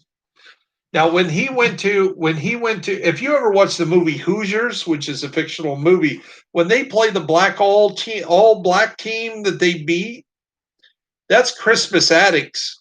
That had two Harlem Globetrotters and two NBA players on it, and this little Milan High School beat them because all they did was hold the ball for the whole period. The score was 4-2 at halftime. And Christmas Addicts was used to running and gunning. It threw them totally off. And in the second half, when they tried to, they unreleased their shooter. Christmas Addicts was out of the game, and they ended up losing on a last-second shot by a nobody that actually owns a trucking company now. So if you ever see, I think it's Bailey Trucking in Indiana. That's one of the guys from that Milan team from 1954.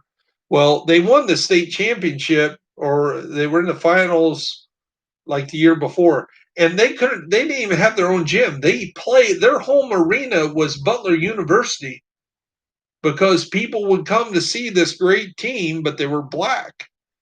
But when they went to travel, say they traveled up to Logansport, they couldn't eat in the city. They couldn't stop to use the bathroom. They were like, "Oh, you can come because you're a great basketball and we love basketball, but as soon as you get out there, you friggin' blankety blank blank blanks need to get the hell out of town." And I'm like, "What?"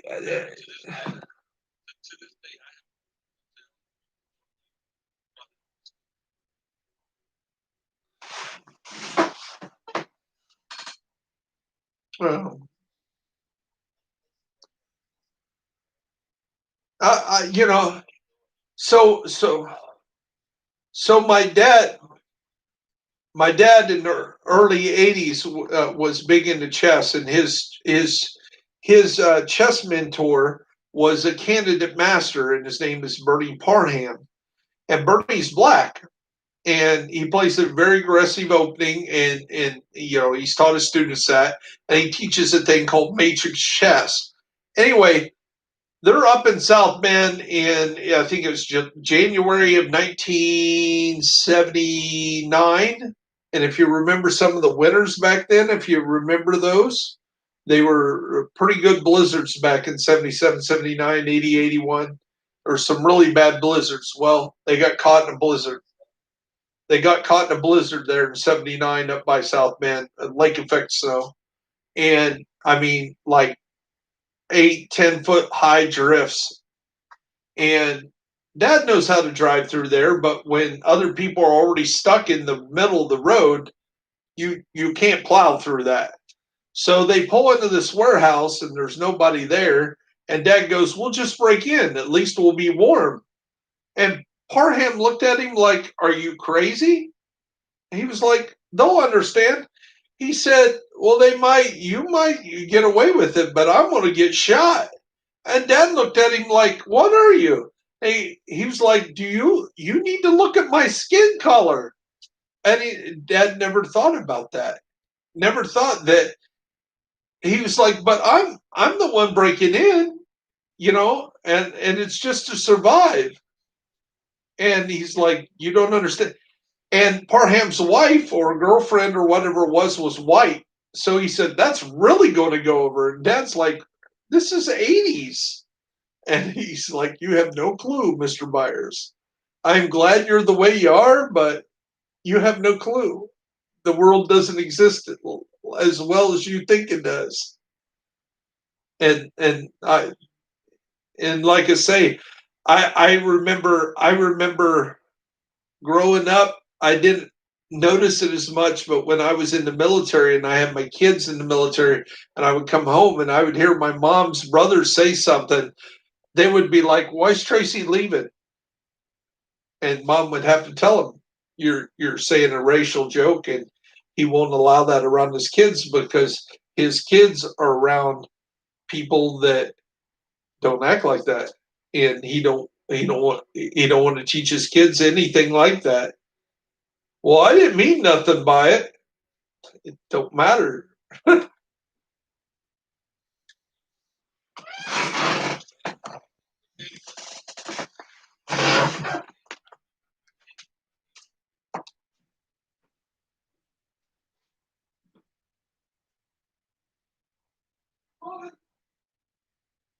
I've seen your stand up. You make fun of it. In fact, I can see black people who had issues with doing all this other stuff. You know, that sucks, because it's all about paper. You have to laugh.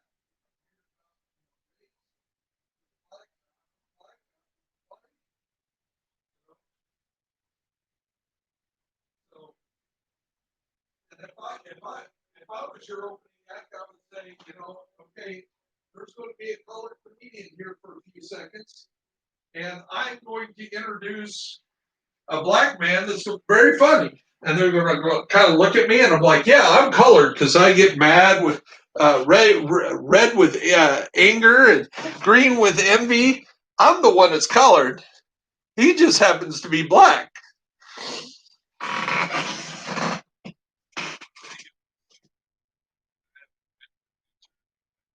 What's that?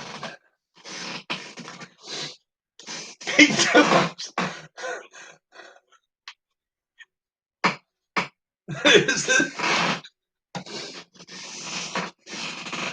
Well,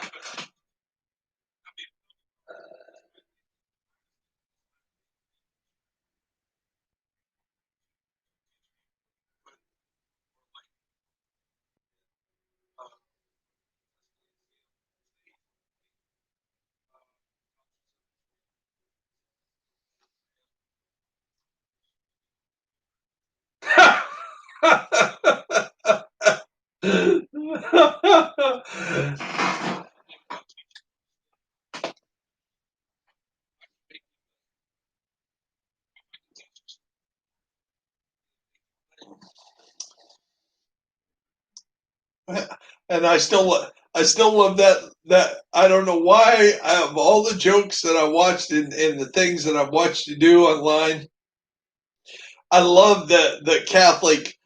"Hey, I love that your grandmother gave you a blessing when you left."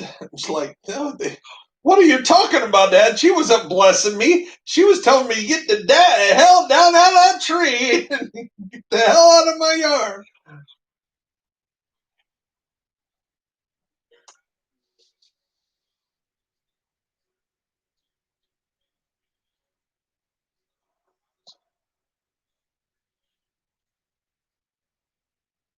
Okay.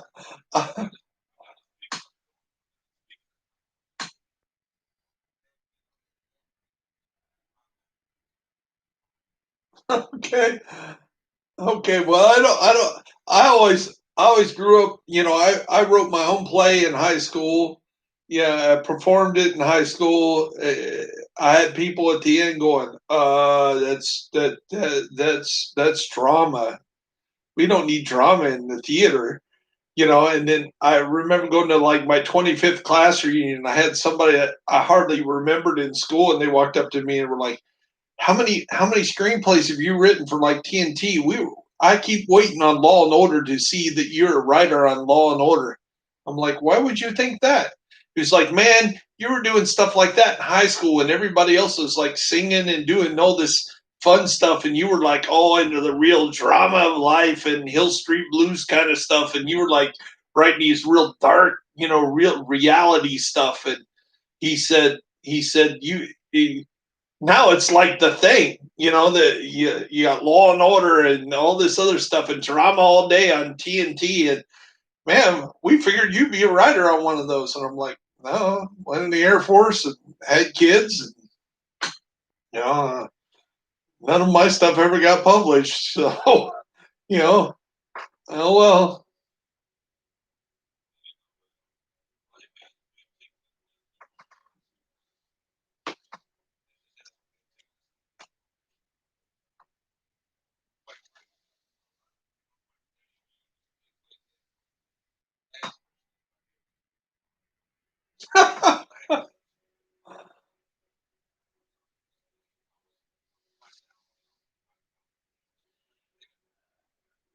Right. Everybody knew Robin Williams was going to be a comedian. Everybody knew Jim Carrey was going to be a comedian.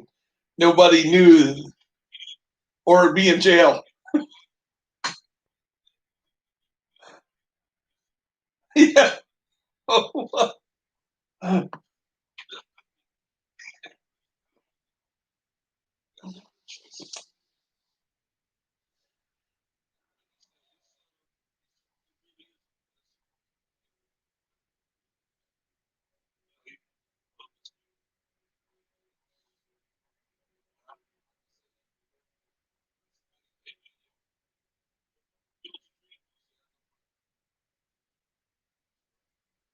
Yeah.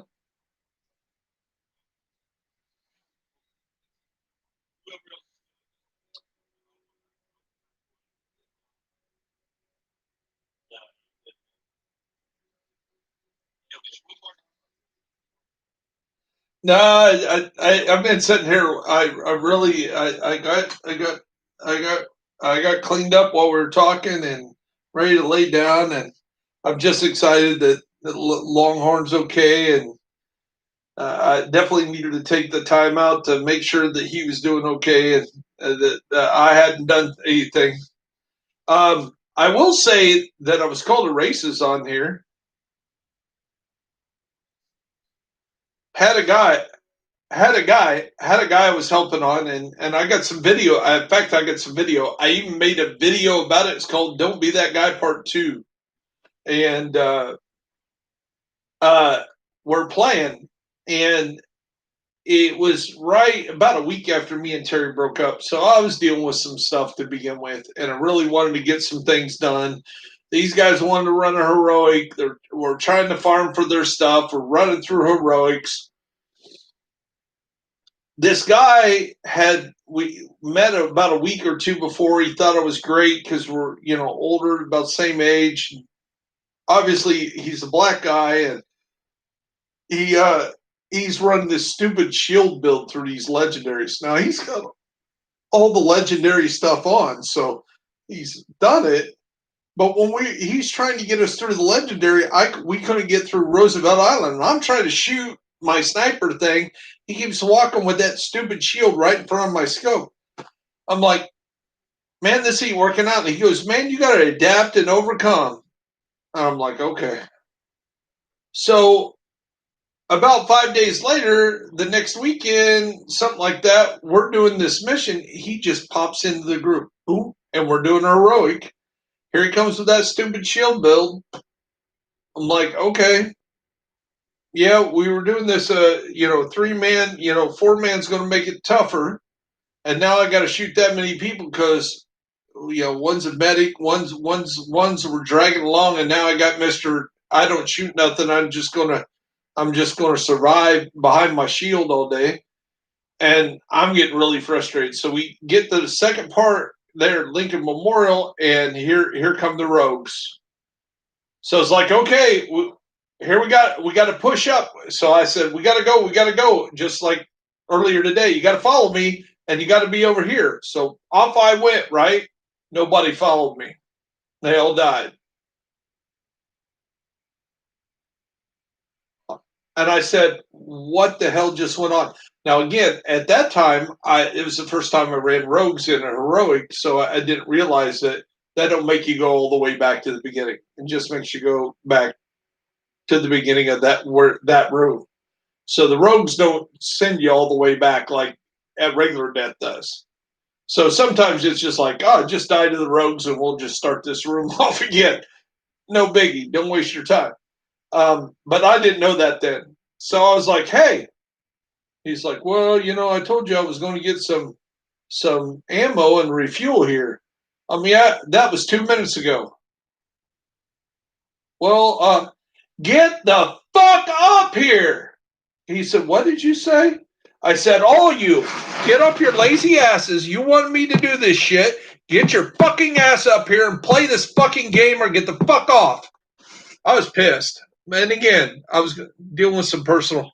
I was pretty upset. I did not say a slur. It wasn't pointed at the white guy. It wasn't pointed at the black guy. It wasn't pointed at any guys. It was pointing at the people who's laying in the back. And I'm tired of shooting 150 people while you guys are shooting nobody and pulling 3 people through a very hard mission and not even getting a reach around. You know what I mean? And now I could have handled that better. So he did. He signed off. Boom. Didn't hear nothing else from him. He just gone. It's like, fine. I didn't ask him to be in here today anyway. So we get somebody else in there. We finish, and from there we went all the way to the end. We got it. We actually got the stuff that we needed for the newer guy that was farming for it. Got exactly what he wanted. A triple god roll. Here you go. Here's your build. Perfect. Awesome. And we were good to go. So the next day I got up, did 2 videos, went to lunch, come back, and on one of my videos it pops up. This man is a racist. And it explains the whole situation from the day before. I was playing with this guy. He's a sniper. He's one of the best snipers in the thing. You talked about this all the time. And I'm like, oh, and he did it. So then I'm trying to figure out which video he put this comment on. Well, he must have pulled it right back off because it was gone. I couldn't, I wasn't even able to, he retracted it. And of course, then he defriended me on everything and blocked me and wouldn't accept. I'm like, okay, with all the shit going on in the real world, to accuse somebody of being racist and nothing I said and nothing I did had anything to do with race or anything to be about racist. I said, we got some people dying over racism, and there's some assholes right now that need to be pigeonholed for life for the Karens and the dumbasses and the rednecks they are. And then you want to call me, of all people, a racist? I was pissed.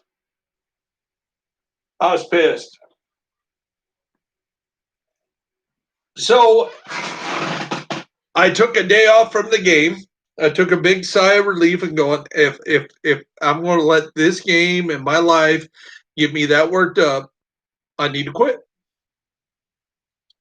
I was like, no, I'm not going to quit, but I need to check my attitude. This is not a Christian way to approach it. This is not, no matter what somebody does.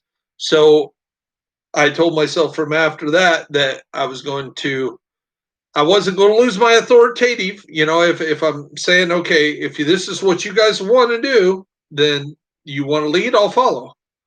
If you want me to lead, you need to follow what I say when I say it. Now, if it's just that you can't execute it because you're not good enough, that's okay.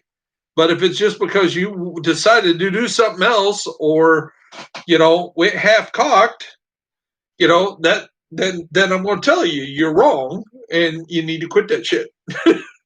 But other than that, I'm not going to get upset over a video game or anything else in life. And it's actually helped me with Terry, because instead of getting upset or, emotional or lonely or depressed, I've actually been very productive. And I keep a journal in case anything ever would get back there. She could say, well, it's been 3 months. You haven't thought me at all. No, baby. Here's the whole book of what I've been writing you every day. So don't tell me that I don't think about you all the time. So there it is.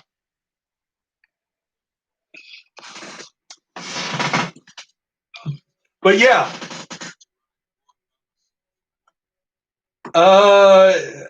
I don't know if I've done that yet. I have done the challenge where heroic with all the directives on. I've ran from the Capitol all the way to DC West. Just because I'm a sneaky little sucker and I can run real good. And I had a shield build on. Yeah. Excuse me. It's a challenge that some of the YouTubers have done. Even though I didn't YouTube it, now that I have an Elgato and I can stream with it, I ought to do it on a stream.